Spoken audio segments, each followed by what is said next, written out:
আমি আপনাকে বিয়ে করতে চাই। সে কিন্তু খ্রিস্টান। আপনি আমাকে কেন বিয়ে করবেন? আমি হলাম মুসলমান। তো মেয়েটা বলছে আপনাকে বিয়ে করার জন্য আমি মুসলমান হতেও রাজি আছি। একজন মেয়ে যে হিন্দু আমাকে বিয়ে করার জন্য খুব বেশি পাগলামি সে করেছিল। অনেক খ্রিস্টান মেয়ে বিয়ের প্রস্তাব দিয়েছে, অনেক হিন্দু মেয়ে বিয়ের প্রস্তাব দিয়েছে। এটা আপনি ভাবেন, একটা কথা আজকে বলেই ফেলি যেটা কখনো আগে বলি নাই, এটাই ফার্স্ট টাইম বলছি। আমাকেও অনেক খ্রিস্টান মেয়ে বিয়ের প্রস্তাব দিয়েছে, অনেক হিন্দু মেয়ে বিয়ের প্রস্তাব দিয়েছে। এটা আপনি ভাববেন হুজুর আপনি কি শো অফ করছেন? না, একটা মেসেজ আছে। মনে রাখবেন, হিন্দুরা অনেকে হিন্দু আছে, বাট তারা জাস্ট বাধ্য হয়ে হিন্দু আছে। যেহেতু বাপ মা হিন্দু তাই সে হিন্দু। বাট অনেক হিন্দু আছে এমন যারা সুযোগ পেলে কালেমা পড়ে মুসলমান হয়ে যাবে। ঠিক কিনা বলে? তো আমি যারা প্রস্তাব দিয়েছেন, আমি এটা মানে মিডিয়ার সামনে আজকে জীবনের প্রথম বললাম। আমি এটা বললাম এটার জন্য যে দেখেন, আপনার আচরণ, আপনার কথা, আপনার কমিউনিকেশন, আপনার চরিত্র এতটা সুন্দর হতে হবে যেন বিধর্মীরা আপনার আচরণ দেখে কালেমা পড়ে মুসলমান হতে আগ্রহী হয়। কথা ঠিক আছে কিনা বলে? তো আমি দেখেছি একজন মেয়ে যে হিন্দু আমাকে বিয়ে করার জন্য খুব বেশি পাগলামি সে করেছিল। এটা আমি আবারও বলছি, আজকে ফার্স্ট টাইম বলছি, জাস্ট বোঝাবার স্বার্থে যে ইসলামটা কত সুন্দর একটু বোঝার ট্রাই করেন। তো যখন সে খুব বেশি পাগলামি করছে, মানে সব করার ডান, কাগজ করে নিয়ে আসছে, মুসলমান হয়ে যাবে, জাস্ট বিয়ে করতে চায় সে। তা আমি যে প্রস্তাব নিয়ে আসছে তাকে বললাম, ভাই তাকে একটু বললেন যে সে সব বাদ দিয়ে আসিফ হুজুর কেন বিয়ে করতে চায়, হিন্দু মেয়ে আর কি, খ্রিস্টান না। তো পরে ওই মেয়েটা আবার তাকে বলেছে যে আমার কিছু বিষয় খুব মানে দিলে লেগেছে ইসলামকে নিয়ে। কি বিষয়? মেয়েটা বলেছে যে আসিফ হুজুর যখন ইসলামকে রিপ্রেজেন্ট করে, ইসলাম নিয়ে কথা বলে, আমার কাছে মনে হয় যে জীবনের কোনো কষ্টই কষ্ট নয় যে রব আমার বন্ধু হয়ে যায়। কথা ঠিক আছে কিনা বলে? এক নাম্বার কথা, তার হৃদয়ে টাচ লেগেছে। দুই নাম্বার কথা, সে এটা বলেছে যে আমরা হিন্দু কালচার ফলো করি, বাট হিন্দুদের অনেক কাজ আমার বুঝে আসে না। যেমন হিন্দুদেরকে খুব ভালো মুসলমান হতে হলে গরুর পেশাব খেতে হয়, এটা তাদের একটা ধর্মের সিস্টেম। ভালো মুসলিম হতে চাইলে গরুর পেশাব খেতে হয়।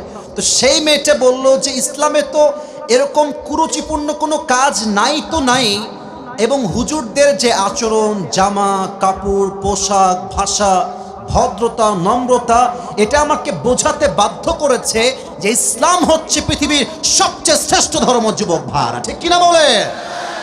তো পরে আমি কেমনে কি করা যায়, যাদেরকে আমি মানা করেছি, আমি একটা ইস্যুকেই এখানে সামনে এনেছি যে প্রিয় বোন দেখেন, আমার এই মাইন্ডসেট নেই যে আমি আপনাকে আবার নতুন করে ট্রাই করতে পারবো। আমার মনে হয় আপনি আগে মুসলিম হয়ে যান, প্র্যাকটিসিং মুসলিম হওয়ার ট্রাই করেন, নামাজ কালাম শুরু করেন, দিনদার হয়ে যান। আপনি দেখবেন আপনার মতো মেয়েকে বিয়ে করার জন্য হাজার হাজার যুবক লাইন ধরে দাঁড়িয়ে যাবে। ঠিক কিনা বলে? তা আমার উদ্দেশ্য হচ্ছে রবের ভয় থাকতে হবে, আল্লাহর জন্য কাজ করতে হবে, তাকওয়া নিয়ে চলতে হবে, যে আল্লাহর হয়ে যাবে পুরো দুনিয়া তার গোলাম হয়ে যাবে। ঠিক কিনা বলে? আচ্ছা, শেষ একটা হাদিস বলে আমি আমার, যেহেতু আমাকে অলরেডি স্লিপ দিয়েছে হুজুর, টাইম ইজ ভেরি শর্ট, আপনাকে শেষ করতে হবে একটা কাজের মাধ্যমে। তো আমি চাই, আমি আসছি 2:40, এখন বাজে প্রায় 4টার কাছাকাছি, আর মাত্র 5 মিনিট 4টা বাজতে মনে হয় বাকি আছে। আমি সবাইকে চাই, সবাই এই মুহূর্তে 2টা হাত তুলবেন, সবাই, কেউ বাদ যাবেন না। আমি যা বলতে বলি সবাই বলবেন। বলেন সবাই হুজুর। আরে ভাই জোরে কোন বলেন সবাই হুজুর। আমরা। এত আস্তে কেন? বলেন সবাই আমরা দিনাজপুরের সন্তান। আপনাকে এত আস্তে বলেন সবাই আপনাকে। এবার জোরে বলবেন ওয়াদা দিলাম আমরা কেউ দোয়া না করে উঠে যাব না। হাত কোথায়? এমনে উঠে যাব না। সবাই বলেন দিল খুলে ইনশাআল্লাহ। আর একবার বলেন সবাই ইনশাআল্লাহ। প্রবাদ বাক্য আছে না একটা, যে শেষ ভালো যার সব ভালো, তো এটা আমরা সবাই জানি। আর একটা জিনিস দেখেন, প্রায় 1.5 ঘন্টার কাছাকাছি আমি কথা বলছি, এখান থেকে উঠেই যায় না, ডানবামি হয় না। এটাই প্রমাণ এই দিনাজপুরের মাটি পুরোটা ইসলামের ঘাঁটি আমার যুবক ভাইরা, ঠিক কিনা বলে? আপনি বিশ্বাস করেন, রংপুর, দিনাজপুর, সৈয়দপুর, নীলফামারী, ঠাকুরগাঁও, এখানে যেই পরিমাণ প্রোগ্রাম হয়, পুরো দেশের টপ লিস্টে এই বিভাগ, এই জেলাগুলো রয়েছে যুবক ভাইরা, ঠিক কিনা বলে? আল্লাহ এই মানুষগুলোকে কবুল করুন, সকলেই দিল খুলে পড়েন আমিন। আচ্ছা, 2টা মেসেজ দিয়েছিলাম, এক হচ্ছে আল্লাহকে ভয় করার মতো ভয় করো, আর এক হচ্ছে তোমরা প্রকৃতপক্ষের মুসলিম না হয়ে মারা যেও না। এই শেষ একটা মেসেজ কয়েক মিনিট ব্যাখ্যা করব, তারপরে জাস্ট রুমাল কালেকশন হবে, দোয়া হয়ে যাবে, তারপরে নামাজ হবে। সবাই থাকবেন তো ইনশাআল্লাহ? আচ্ছা, এবার আমাকে উত্তর দেন, আমরা সবাই হিন্দু না মুসলমান? ভাই ভাই শেষ কথা, ভাই শেষ টপিক, কথা বলুন সবাই, আমরা হিন্দু না মুসলমান? আমরা খ্রিস্টান না মুসলমান? আরে মিয়া গৌরব নিয়ে বাঘের মতো কোন, আমরা সবাই বৌদ্ধ না মুসলমান? তো আল্লাহ কেন বললেন যে তোমরা মুসলমান না হয়ে কবরে এসো না? আমরা তো মুসলমান, তবুও আল্লাহ বললেন তোমরা মুসলমান না হয়ে কবরে এসো না। কেন? ব্যাখ্যা আছে। প্রিয় ভাইয়েরা আমার, আমাদের দেশ হচ্ছে বাংলাদেশ। আমরা মুসলমানরা সাম্প্রদায়িক দাঙ্গা লাগাতে চাই না, আমরা সম্প্রীতি নিয়ে থাকতে চাই। আমরা দাঙ্গা নয়, আমরা শান্তিপ্রিয় মুসলমান যুবক ভাইরা, ঠিক কিনা বলে? আমাদের পাশের দেশ ভারত হচ্ছে আমাদের দেশের সবচেয়ে বড় শত্রু দেশ, বলতে আমার লজ্জা লাগছে, বাট এই সত্য কথা যুবক ভাইরা। আর আর আর ভারতের যে সাংবাদিকগুলো নিউজ রিপ্রেজেন্ট করে মিডিয়ার সামনে, তোমরা আমার কথার ভাঁজ বুঝবা, এদেরকে সাংবাদিক মনে হয় কম, হকার মনে হয় বেশি যুবক ভাই। আর একটা আছে, বাংলাদেশ আর থাকবে না।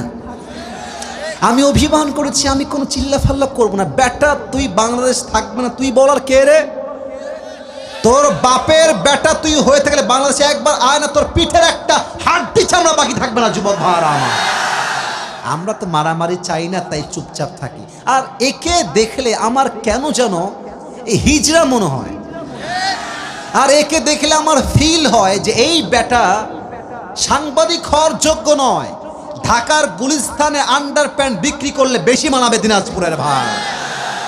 আমরা মুসলমান ঘরের সন্তান, তাই আমরা দাঙ্গা চাই না। তবে ভারতকে বুঝতে হবে, আমরা সংখ্যায় কম হতে পারি, বাট আমাদের মাঝে ইমানের জোর আছে, কোরআনের ভালোবাসা আছে। পানি যতই নম্র হোক, যতই ঠান্ডা হোক, বাট পানির স্রোত যখন একবার শুরু হয়ে যায়, পানির তর্জন গর্জন স্রোতে আকাশ সমান পাহাড়কেও পানি ভেঙ্গে চুরে 2 টুকরো করে দেয় যুবক ভাইরা আমার। অতএব ভারত যদি ভাবে আমার দেশের 1 ইঞ্চি মাটিকে তারা দখল করবে, স্পষ্ট পয়গাম, আগামীতে কোন স্বৈরাচারের মাধ্যমে যদি আমার দেশের স্বাধীনতা সার্বভৌমত্বে একটা আঘাত করা হয়, এই দিনাজপুরের মাটির থেকে একটা শহীদ আবু সাইদ নয়, হাজার হাজার শহীদ আবু সাইদ মাথায় কাফনের কাপড় বেঁধে রাস্তায় জীবন দেওয়ার জন্য, শহীদ হওয়ার জন্য প্রস্তাব। 2 হাত তুলে বলেন সবাই, ঠিক কিনা?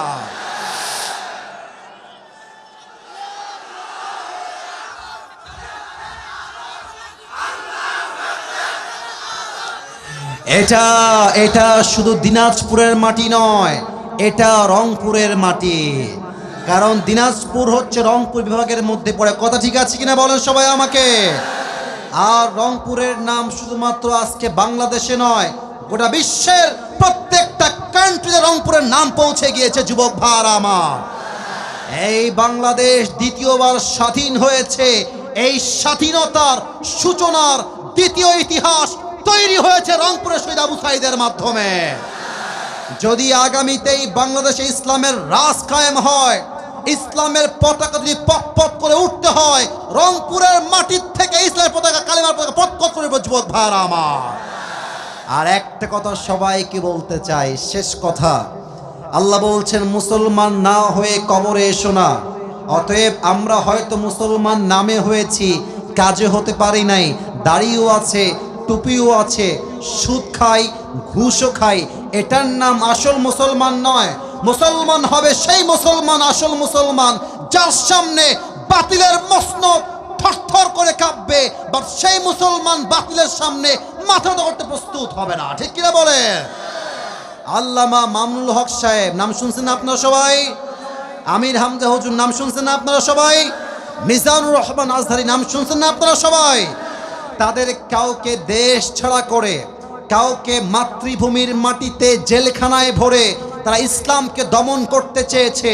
বাট 5 আগস্টের পরে স্পষ্ট প্রমাণ হয়ে গিয়েছে যারা ইসলামকে নির্বংশ করতে চায় আল্লাহ তাদেরকে নির্বংশ করে রেখে দেয়। যুবক ভাইরা আমার, আজহারি আবার এই মাস থেকে তাফসীর মাহফিল শুরু করবে 27 ডিসেম্বর থেকে। আমাদের বিশ্বাস এই পুরো বাংলাদেশ ইসলামের রাজ্য কায়েম হয়ে যাবে ইনশাআল্লাহ। আর যদি এই বাংলাদেশে ইসলামের রাজ কায়েম করতে, কোরআনের রাজ কায়েম করতে বুকের তাজা রক্ত ঢালতে হয়, এই বুকের তাজা রক্ত ঢেলে এই দেশের মাটিতে আল্লাহর রাজ কায়েম করতে কারা কারা প্রস্তুত, হাত তুলে আল্লাহকে দেখায় দাও।